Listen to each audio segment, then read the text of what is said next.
Today we're going to be harvesting some amaranth seeds.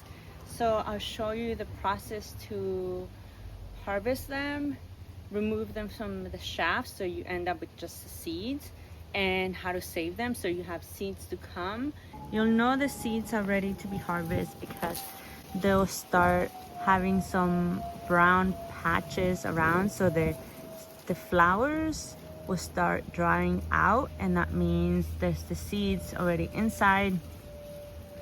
Also, you can just grab one of the strains here and rub them against your hand, and the seeds should come out of it, and that's a sign that the seeds are ready to be harvested. I'll cut them and put them in a bowl, and then we'll process them together. Let's have a bowl, a deep bowl, and some scissors that I'll be using for harvesting. And what I'll do is just put the stem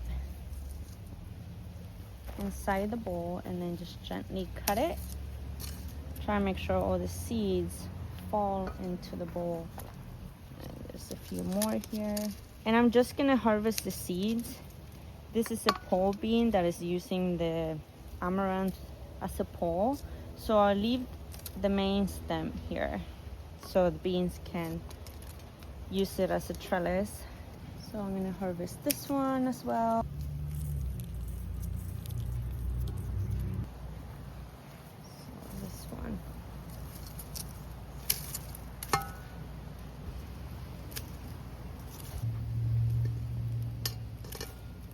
Beautiful head top. But I'm gonna carefully remove the pole beans so I don't accidentally cut the main stem of the pole beans. So now what I'll be doing is processing to remove the seeds from the shaft. I'm just gonna gently rub the seeds against my hand and let them drop, and then the shaft I'll just move it to the other container that I have here. And once you have amaranth in your garden, it's just gonna keep coming back. The seeds are so small, and when the wind picks up, they scatter everywhere. I'm separating the big pieces from the seeds.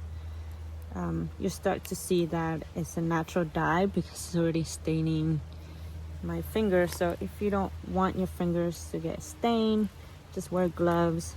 I don't really mind at all, so I'm just gonna carry on as it is.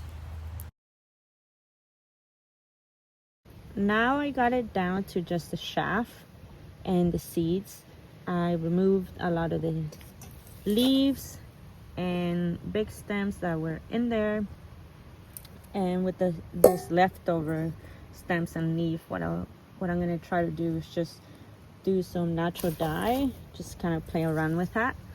But now what I'm gonna do is just keep processing this, so I'll show you the process for that. Okay, so I've changed the system up.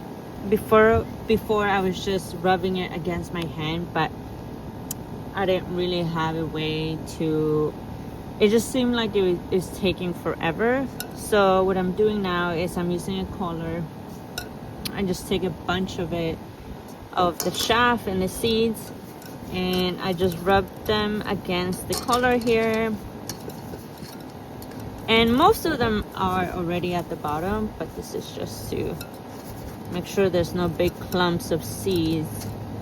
And then just kind of shake it off. And then I put it in the discarded bowl, give it another rub. And then again, just put it, the big shaft in the discarded bowl.